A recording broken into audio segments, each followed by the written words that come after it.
Love Yours, an experimental podcast. Welcome back to another episode of Love Yours, an experimental podcast. I'm your host, Chidera, and this is Season 3, Episode 3. In this season, we are exploring relationships using the amazing Chidera Eggerue, aka the Slumflowers, What a Time to Be Alone. A guide to why you are already enough. So in last week's episode, I assessed a lot, to be honest, but mainly I've realised I have this fixer mentality that is great in life, but not so much in relationships. Especially my relationships with people who don't want to be fixed. It's caused me a lot of problems, I'm not going to lie to you. So as I continue to read the book, I'm really trying to apply what I'm learning to this current point in my life of being alone. And one of the things I think I struggled the most with since being single is about my expectations and my standards romantically. I think when you've been in a relationship for the majority of your life, a romantic relationship I'm referring to, without realising it, you can lower your standards to what your other half is giving you because you start to accept that that's as good as it's going to get. And Chidera basically is like, forget all of that.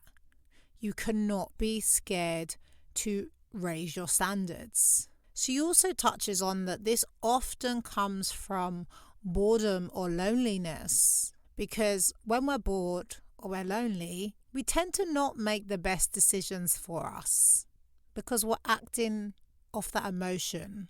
I definitely have always had this fear of boredom and loneliness, but it's hard to tell if that's the reason why I've lowered my standards in the past, or if it's just because I don't have really high expectations. It really doesn't help that my blueprint of my parents was not the best. It took me becoming an adult to realise I'm definitely a child of domestic abuse. And so what was really normalised to me in romantic relationships is not normal. The bare minimum, the mood swings, the aggressiveness, the lack of affection, the lack of communication, the lack of love, and also the constant roller coaster of unpredictability.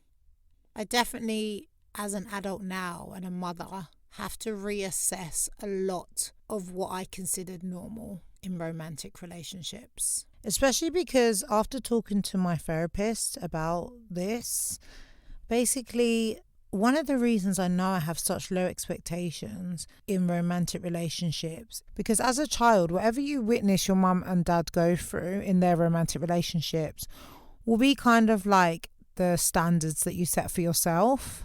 So obviously my standards were never going to be very high, but I want to break those generational curses. There is no way I am having River tolerate some of the things I've tolerated. And so back to my therapist, what she was explaining is that River will set her standard based on how I allow my partner to treat me, my intimate partner. If my intimate partner is very loving, very caring, very vocal, very verbal about how he feels about me and how beautiful and amazing and funny and intelligent I am, then she will expect that from my partner. If my partner doesn't really compliment me, doesn't really show me affection, often puts me down or lets me down, then that's also what she will expect. So this is way bigger than me. This is literally, the work I'm doing now is going to impact my daughter's future in her relationship choices. But this podcast season is not just about romantic relationships. Chidera also talks about best friend FOMO. And when I look back on my friendships, I don't think I've actually genuinely ever had that ultimate best friend. That person who knows you inside and out, the first person you call with news, who knows all of your family and your favourite colour and comes with you to everything. Now, I've got one friend who is as close to a best friend as it gets. We've been friends for 16 years and she has always showed up for me. Whether that was when I was homeless and just needed somewhere to go chill and she would get me some dinner because she knew I couldn't afford it, or non-stop coming to my events that at the time I was just starting in the industry. They weren't the sparkling green room A-list events, but she just came for the good vibes and to support me. And even now, I would say in this last year, I even feel guilty sometimes with how much I rely on her and her support. Oh, I don't want to get upset because I'm a bit emotional today, I'm not going to lie, but I could not have survived without this best friend. And I don't even like calling her that, because to me, a best friend is someone who is that one person. And I do have a really strong, close circle of people. But this one person has really always been consistent. And even though I've known her 16 years, we haven't been as close as we are now for 16 years. But I would say in my adult life, in all my trials and tribulations, she's been there. I had 2 friends who I would have said were my best friends back in the day, but neither of them have stood the test of time. One of them I felt like, once she got into her first relationship, and as you'll know from episode 1, I've non-stop been in relationships. So if you've been my friend in life, you've known my lovers because they've been consistent. And so this friend, I felt like she, from primary school all the way up into university, we were super close. And then she got her first boyfriend. And all of a sudden I wasn't important, which really hurt because since I've known her, I'd had a boyfriend pretty much, well, since secondary school. But that never impacted our friendship in that same way. So that one really burnt me. I don't even think she knows why we stopped talking. I think she thinks we just drifted apart, but I felt a definite shift in her energy once she was in a relationship. And then I would say the other person who was as close to a best friend who gets, that relationship got ruined quickly because she decided to go out with my brother, which is messy, man. Just understand that if you date someone's sibling and they are close siblings, when you break up with their sibling, they're always going to choose their sibling. That's just how it goes. But that wasn't even we carried on talking after that. It was a conversation we had where this time I was homeless. I wasn't sleeping on the streets, but I was sofa surfing. And I was walking back to where I was staying, and I remember saying to her, I don't know what I'm going to eat for dinner tonight. I've only got £1 and there's nothing in the fridge. And her response was, oh God, yeah, it's such a dilemma. I don't know what I'm going to order from the Chinese tonight. I mean, I've been looking at the menu for ages and I just can't choose. And that really hurt. That really hurt my feelings. And she didn't know it then, but to me that was the end of our friendship. Because not only had you gone out with my brother and it didn't work out and he felt some type of way, but you also had not an ounce of compassion, not an ounce of consideration for your friend who at the time is homeless and struggling to find a meal for dinner. I never spoke to her again after that. Actually, that's a lie. I think I messaged her a Merry Christmas randomly, hope you're well. But as friends, that was the final time we had a conversation. And Chidera talks about basically whenever someone shows you behaviour that makes you double take, you just think, raise an eyebrow, I wasn't expecting that. She says it's always worth a second look. And to this day, anyone who has made me raise an eyebrow, accurately, it was worth a second look. Moving on through the book, another big thing that comes up is apologising. And this comes back to my family relationships. In my family, we don't apologise. It is so rare. If I'm apologising to a family member, some real shit has gone down, some real shit. But Chidera says there's 3 reasons to apologise. The first is to rectify a wrong and regain trust. The second is to rid yourself of guilt. And the third is to smooth the ground to keep peace and connection. My parents may disagree, but they apologised in 2 ways. My dad's way was to act like absolutely nothing had happened and make a joke. My mum's way was gifts. That's her love language, gifts. I don't think my parents growing up ever apologised to rectify their wrong and regain trust. They may have used their laughter or their gifts to rid themselves of guilt, and they definitely didn't care, as far as they was concerned, I was the child, they was the parent, about smoothing the ground or to keep the peace and connection.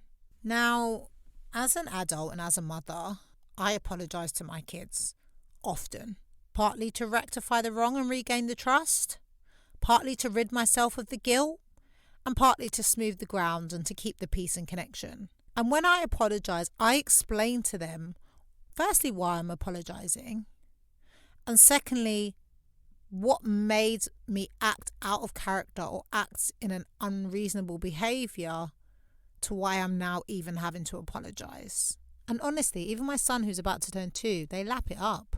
They actually appreciate it and acknowledge it, and I feel like understand it. So let's say I've really snapped on them for something that it needed them telling off, but it didn't need the level of reaction I'd given them. Once I've come down and realised that, I take them aside and I say, I'm so sorry. I'm so sorry Mummy shouted at you like that, or Mummy snapped on you like that. Mummy didn't mean it. Mummy's just really tired today. Mummy's just really stressed and worried about work today, and it's not your fault. It's Mummy's fault, and she shouldn't have taken that out on you. I think stressing, especially to children as a parent, that it's not their fault that you've acted a certain way is so important. Because naturally children don't have the logic to think about why you've acted like that. And as far as they're concerned, if you've acted like that towards them, it's because of them. And this is how you start creating unhealthy thoughts in children during their formative years, which is 0 to 6. We was always getting shouted at. If we weren't shouted, it was a physical response. It was an insult. It was some kind of mental manipulation. And I can't remember a time that my parents then explained why they'd taken it so far or what had pushed them to take it so far. So all I knew was it was something I'd done. And being the fixer, I just wanted to fix it. So I would laugh at their jokes once they decided they wasn't angry anymore. Or I would take their gifts and say thank you, thinking that I'd done something wrong. Apologising when you know you've done something wrong, or you've acted out of your character, or you've not acted your best self, is so important. I put this on my Instagram note the other day, that accountability is the most undervalued skill people have. Because no one ever wants to admit when they've made a mistake. But the irony is, without mistakes, how do you ever learn? How do you ever grow? How do you ever improve? So just bear that in mind next time you have to apologise to someone. If it's not to rectify the wrong and regain the trust, or to smooth the ground to keep the peace and the connection, then it's probably because of your own guilt. And make sure you include that in your apology. Make sure you let that person understand that it was not you. It was me. The other thing Chidera talks about in the following pages is those I told you so moments. Oh, I'm going through that. Maybe that's why I'm so emotional today. I'm going through that right now. When you ignore your intuition. I did that recently with someone, a casual who I was talking to, who, for me, this casual was quite important because they were the first casual since my core shaker who I felt like gave me that kind of hope that I would meet another core shaker, that I would love again, that I would connect again with another person, despite being a mother, an ex-wife, and all the other titles anyone in society wants to label me with. And my intuition told me that something was off, but I ignored it. I really ignored it. And Chidera says, stop asking for advice. You know what's best for you and your peace and happiness. I asked everyone for advice. I asked a couple of close friends, a couple of colleagues, a couple of acquaintances. Literally spent hours obsessing over like, am I missing something here? What have I done wrong? Where has this gone left? Only to come back to my same gut feeling, my same intuition that I ignored, which was that this person is painting an image of who they are, but that is not who they are. And you're just buying into what they're telling you and ignoring how they're acting. Intuition, honestly. And I don't know if it's just me. I feel like around my period, my intuition is way stronger. Like I feel like I don't know, it's what's happening in my body. I don't know, the science. Maybe a scientist can let me know if there's something to that. But I remember like coming on my time of the month and thinking really strongly that this person was like playing me, was like taking me for an idiot. And then as soon as my period passed, they managed to use their charisma and he was a bit of a wordsmith to like get back around me. And so I wish I'd listened to my intuition. Women, we have this. We have it so strong. You hear so many stories about this, about that gut feeling that you just ignore because you don't want to accept the reality. You want to keep living in the fantasy. And honestly, I just have to really listen to my intuition more, which is partly why I'm about to lock off a few casuals. I think dating, I'm still navigating it. It's been 7 years, but I think what I've learned in this short space of time dating is that I just don't have the energy and time. And so if there is not that burning desire, that strong connection, like not instantly, but pretty much, I just can't waste my time, because what's the point? Where's it going? Nowhere. So yeah, I'm going a bit up and down, round and round right now, but yeah, I need to look off some casuals right now because I don't want to waste any more outfits or any more makeup or any more time or any more of my precious energy on something that I'm not really invested in. It's just more filling the loneliness, the boredom, when I should be focusing all that energy on me. So as I carry on reading, Chidera talks about the fear of opening up.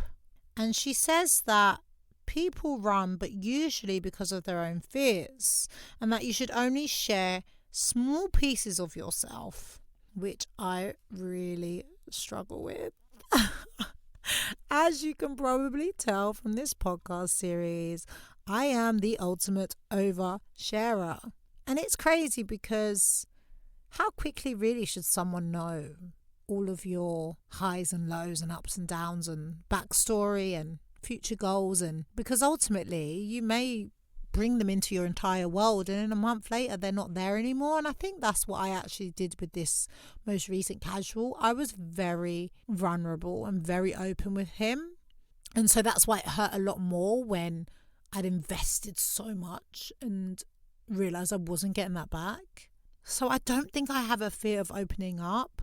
I think I actually need to work on that fear. I need to really just, and they say not to do this, but match energy, in the sense that how open are they being with me should be a reflection on how open I'm being with them. Someone should not know your entire life story and you don't know their birthday, for example. And I'm not saying that's what I did, but I'm saying that I need to just be a bit more conscious of how much I'm revealing about myself and how much I'm letting someone into my world. Because if they haven't proved that they deserve to be there yet, why? I used to wear it like a badge of honor, I'm an open book. But something I've learned, especially recently, is that misery loves company. And a lot of people actually just like to know that their life isn't as bad in comparison to yours. Their struggles are not as bad. So I definitely need to work on that. I cannot be this oversharer all the time. And then Chidera again talks about the saviour complex. Now, I've spoken previously about the fact that I'm a fixer, but what she stresses is that being a fixer and trying to change people results in you changing yourself. And you have to accept people for who they show you they are, not who you believe they could be. Oh, gems, gems, gems. Honestly, the dating for potential is one of my biggest problems. Why do I do it? Why do I, and this is with my core shakers, this is with my casuals, I'm always dating for potential. And it's mad because one of my friends said this to me years ago. Are you dating him for who he can potentially be or who he is? And that's a big thing I've got to work on. I have to learn to take people at face value. I cannot keep assuming that, they're working towards this or they're working towards that, or I can help them with this or I can help them with that. Chidera even says, trying to change them is like trying to reverse the direction water runs out of a tap. Let people learn for themselves. Honestly, part of my job is to be a problem solver, and I just need to learn that that's my job at work, not in life. I'm already problem solving my own life, my children's life, my career. I do not need to also be problem solving my partner. So there was a lot in these few pages. I think the overall theme for this episode is about honesty. Being honest with yourself, because I'm definitely not honest with myself. I'm not honest about the standards I want. I'm not honest about my own loneliness. I'm not honest about the labels I put on people, assigning people as best friends when really they were more like associates.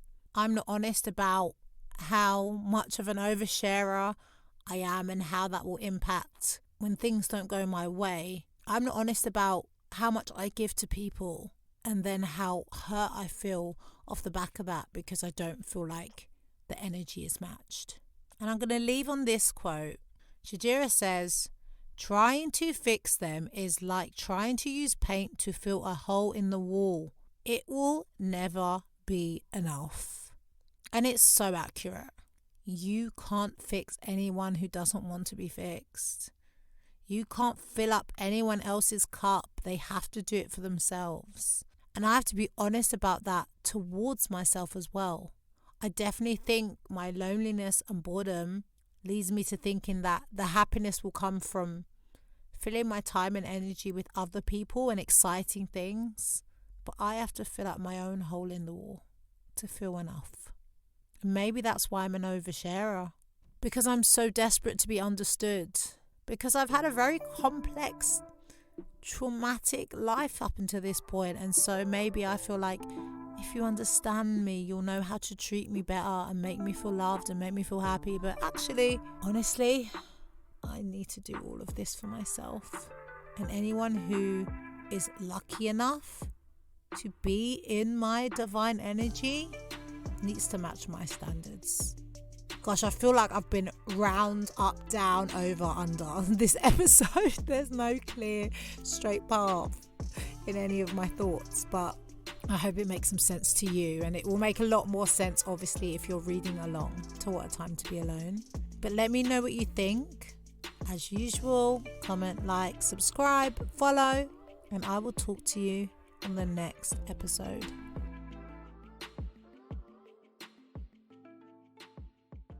Love Yours, an experimental podcast.